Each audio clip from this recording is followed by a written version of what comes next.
A hurricane of this strength sounds terrifying, because it is. They are extremely rare, and when they happen, they don't usually hit land. But there have been a few that have, like Typhoon Haiyan. This hurricane was insanely powerful, clocking in at 195 mile-per-hour winds, and a 235 mile-per-hour wind gust was measured as it slammed into the Philippines. This speed is equivalent to some of the fastest cars on Earth, and even a common plastic drinking straw can impale a tree at this speed. This hurricane unfortunately left 6,300 people dead while completely leveling entire villages. But why was this hurricane so strong? And does Los Angeles have the same environment to cause such a strong hurricane today? A hurricane needs warm waters, lots of moisture, and a lack of wind in the upper atmosphere, which is very common in the ocean waters near Philippines. Many storms have taken advantage of this environment to produce some of the Earth's strongest storms. But what about the environment near California? Well, most likely you've never heard of a hurricane hitting California, and there's a reason for that. They are a rare phenomenon, only documented to have happened once in 1858 when a Category 1 hurricane with 75 mile-per-hour winds hit San Diego. Let's compare the Pacific Ocean near Los Angeles with the Philippines. During hurricane season in the Pacific, the waters near the Philippines can get up to 88 degrees Fahrenheit. Water near California, however, only can get up to 59 to 68 degrees Fahrenheit, which is way cooler. Also, according to scientists, hurricanes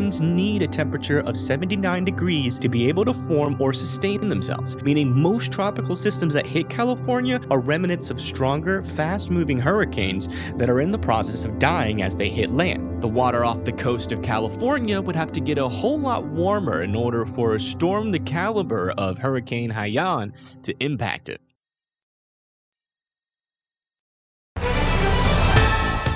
Hi, welcome back to WXT MSNBC -5 divided by 4 123 news. And unfortunately, do have some breaking news. Due to the massive heat wave that has been plaguing the West Coast for over a year, the ocean temperatures have officially risen to 88 degrees Fahrenheit. Meteorologists are saying that this means that the tropical storm that is just off of our coast right now is going to rapidly intensify over the next few days. But they stress that there is a lot of uncertainty with these models. Only a couple are saying rapid intensification is possible, meaning the governor of California, Gaston Truthman, has still not issued any evacuations for the Los Angeles area yet. Although due to our recent drought, it does seem like major flooding is possible. That's it for me. Thank you for watching. Oh man, this sounds serious. Ha! That's what they want you to think. The news is always fear-mongering. Don't you know hurricanes never hit California? Yeah, that's true.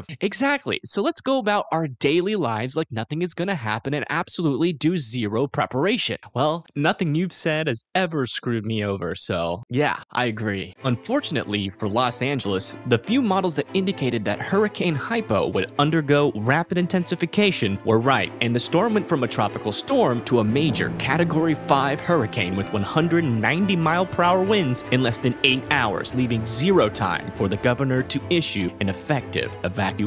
And now, a statement from Governor Gaston Truthman. As your governor, protector of the public, I have failed. Please do not panic. Although there is barely any time, please remain calm. Panic only causes more problems. And as a united city, we must all work together to ensure the safety of our citizens. Even though my failure to issue a timely evacuation will endanger millions of lives, I will not heed the calls to resign. And I will also not be hopping into a helicopter to fly to Cancun on a mini vacation. That is all. Stay safe. And again, please remain calm. Thus, leaving Los Angeles in a panic, causing huge shortages of food, gas, and massive lines of traffic as residents crowd the highways trying to flee the storm. Due to the coast of Los Angeles being so populated, this traffic extends from the coast all the way to the mountainous regions surrounding Los Angeles. With not many choices of evacuation, many are stranded in dangerous places as the storm approaches landfall.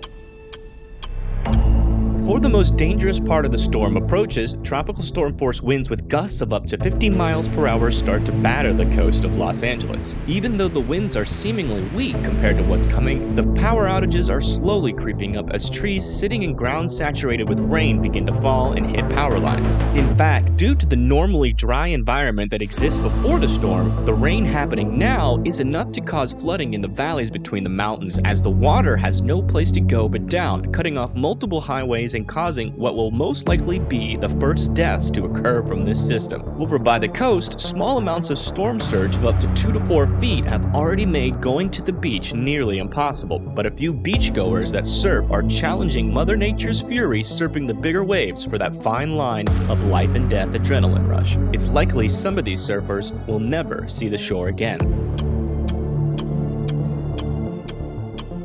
The eye wall where the strongest winds are is just 15 miles off the shore, and 100-mile-per-hour wind gusts are now pushing into the shore. Power outages are now very common across the shore and are starting to push inland, with an estimated 500,000 people already without power, making an emergency much harder to report or respond to. Multiple major roads are now completely flooded, with few covered in mud due to the increase of rainfall amounts as Hurricane Hypo approaches, causing mudslides and completely destroying some roads well inland, cutting off some communities completely from outside help. Meaning, unfortunately, these communities are now on their own to fend for themselves. The winds near the shoreline are now strong enough to cause catastrophic roof failure, which brings us to an important distinction between Los Angeles and, say, a city in Florida's building techniques. You see, in Florida, where hurricanes are expected, the building code specifically forces houses near the coast to be built to be more resilient to hurricanes, but in California, where this is unheard of and extremely rare, no such building codes exist, meaning these high winds will be enough to cause roofs to lift off and in some cases complete building failures in residential housing. With the wind also comes a storm surge. At this point, 7 to 10 feet of storm surge has started to wreak havoc on the coast. Given the estimated landfall on Rancheros Palos Verde, from Long Beach to Newport Beach is where the worst storm surge will occur, and 7 to 10 feet of storm surge would push the water to this red line, completely flooding already damaged homes, the wall of water applying 1,700 pounds of force to each building, which is the equivalent to a wall of polar bears slamming into these buildings constantly over a 4-hour period. For residents that were not able to evacuate, this would surely cause many fatalities and billions in damage. The eye wall is here. This is where the strongest, most fierce winds are. 190-mile-per-hour winds blow out windows of every hotel. Power outages are now in the millions as strong winds reach further inland, and communication towers have been completely destroyed, making calling for help virtually impossible for everyone in the Los Angeles area. All of the people stuck in traffic have either been flooded out or are hanging on to dear life as debris slams into their cars and blows out their windows. Going outside is impossible. Mudslides happen more and more frequently, covering entire neighborhoods in mud, demolishing many houses with a wall of very heavy mud, water, and tree debris. The strength of these mudslides increases as the house debris is added to the mix, turning it into a moving blender as the heavy and sharp debris collides within the mudslide. Anyone that survives the slide is buried in feet of mud with very little hope of survival, as few roads in the area remain passable. Buildings in the city of Los Angeles sway, with some failing completely as the winds above the surface surge to 200 miles per hour, and the alleys between the buildings act as a wind tunnel, increasing the 140-mile-per-hour winds further inland to 165 miles per hour, turning the air into a nightmare as almost every pane of glass has shattered and glass and debris is ripping through the city. Anyone caught outside as this happens does not survive. But even with all this devastation, the worst impacts are happening near the coast, as 20 to 25 feet of storm surge pushes miles into shore. Every one of the houses in this red shaded region have sustained massive damage and very few remain. Small to large boats get pushed inland. Some of these boats could be oil tankers given the location of Long Beach port, spilling 750,000 tons of oil into the water where any spark could ignite it, meaning some of the storm surge could be on fire. These boats and ships would plow through any house or hotel that was in their paths, and even large hotels could be toppled if impacted by ships that were waiting to dock at the port. As the hurricane moves inland, the impacts are less severe due to the fact the hurricane would quickly fall apart due to the interaction with the tall mountains in the region, friction caused by land, and the drier air being pulled into the storm. It is at this point search and rescue would start and last for a week or even longer, leading to most rescues happening by helicopter or by foot. People still trapped under the mud would have to wait days to be dug out, as heavy machinery would likely not be available to reach them. The coast of Los Angeles would be turned into an apocalyptic hell escape, as every road is impassable due to piles of debris left by storm surge, meaning search and rescue would have to spend days just to reach the majority of people in the area, leaving a high risk for individuals to succumb to infections and in some extreme cases even dehydration, as there will be no running water. The US Navy would most likely be deployed along the coast to bring aid to the remaining survivors. At this point, the government of California would likely start deliberating on whether or not it can afford to rebuild the devastation caused by the storm.